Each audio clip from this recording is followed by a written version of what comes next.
欢迎观看老爸的时光。今天分享一道大家都非常喜欢的中式糕点桃酥，我们这边也叫大口酥。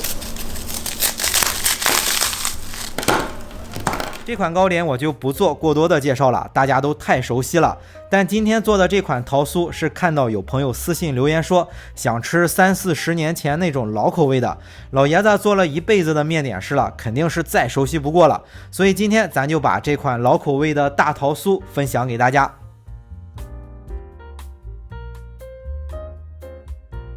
制作桃酥的材料是非常的简单，这种老式的糕点基本上都是以糖油面为主，做的好不好吃还是需要一定的经验。首先面粉用中筋面粉，就是家里做包子馒头最常的面粉，是320克，直接倒在案板上，在中间打个窝，这样比较好操作。那接下来再加入200克的绵白糖，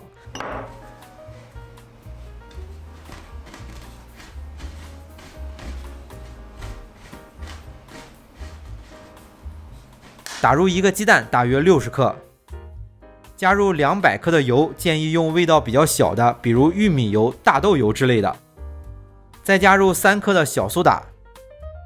，3克的臭粉。材料就这些，但是想要把桃酥做得好吃，表面的桃酥开裂比较好，这样吃起来口感会更酥脆嘛，所以在里面都会放臭粉这种材料。很多朋友可能没有听过啊，学名叫碳酸氢铵。咱们买的一些类似的糕点，包括一些小朋友经常吃的酥性饼干，看一下配料表都会有这种材料，功能和小苏打差不多，可以放心的使用。原理是碳酸氢铵在预热之后会快速的挥发成气体，会让糕点变得非常的酥脆，但这种材料在使用之前会有一种很刺鼻的味道，使用之后加热了就没有了。第二就是制作的手法，老爷子是一点一点的把面粉往中间混合，这样可以保证混合出来的材料很均匀。可以看到是先把中间的糖和油混合均匀之后，等糖油都融合在一起之后，再慢慢的往里添加面粉，这样可以防止烤桃酥的时候出油。很多朋友就是因为在这一步操作不好，导致烤的时候出油比较多。混合材料的这一步是最重要的，我就不做删减了，方便大家参考。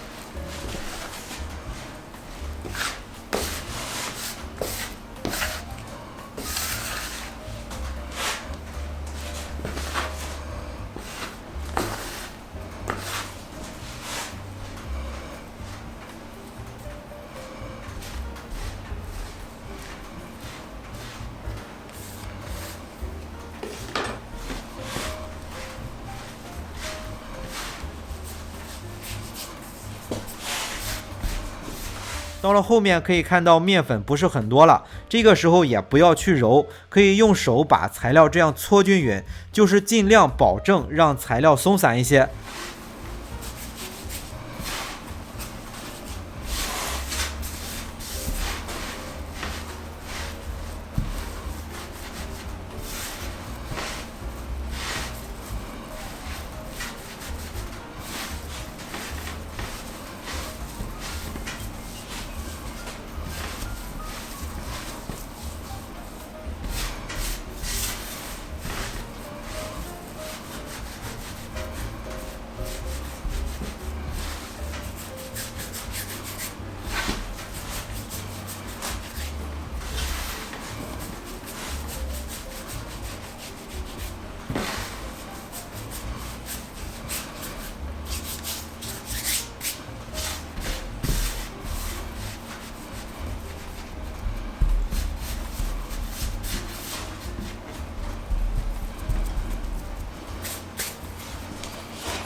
搓均匀之后，简单的规整一下，用擀面杖再轻轻的擀一下，擀到大概有1.5公分厚就行。最后找一个圆形的模具扣出来，视频里是用了一个比较大的，直径有10公分的。那当然大小是无所谓，没有模具找个杯子也可以。边角料也不要浪费，可以重新规整一下再次使用。所有的材料咱是可以做12块比较大的桃酥。家里的烤箱如果一次性烤不下，可以分2次，要注意每块之间的缝隙留得稍微大一些。那烤箱的温度设定是以80升的烤箱为例，提前把温度预热到上火200度，下火180度，放在烤箱的中层烤15分钟左右。较小的烤箱实际温度受热会更高，建议烤箱每小时升温度降低5度。温度其实也是比较重要的，如果温度没把控好，烤出来的桃酥开花的效果不好，因为碳酸氢铵遇热会快速的挥发，所以要控制好温度，合理的利用好挥发的时间，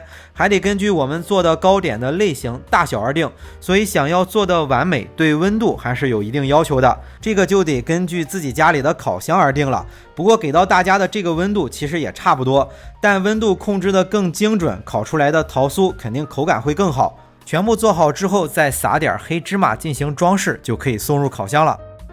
烤好了之后一定要放凉了再去拿，不然一碰就碎了。这种糕点都是以油面糖为主，如果做的不太好，其实味道上没有太大影响，可能就是口感上差一些。实在不行，可以放在粉碎机里磨成粉，当油茶来喝也不会浪费。那储存就是放凉了之后放在袋子里，如果天气比较干燥，放1个星期是没有问题的。如果天气比较潮湿，可能2天的时间就会受潮变得不酥脆了。这样我们可以放回到烤箱里，用80-90度的低温烘烤几分钟，取出来放凉，口感和刚烤出来的一样。今天的这个配料也是老爷子用了很多年的，绝对是30-40年前那种老味道的桃酥，这也是我从小吃到大的，吃不腻的桃酥。好了，为了方便大家去记视频中所需要的材料，视频下方的备注栏或留言区有文字版的配料，有问题可以在留言区留言。大家如果喜欢老爸做的美食，记得帮忙关注点个赞，谢谢大家。那今天的这期视频到这里也就结束了，也祝大家生活愉快。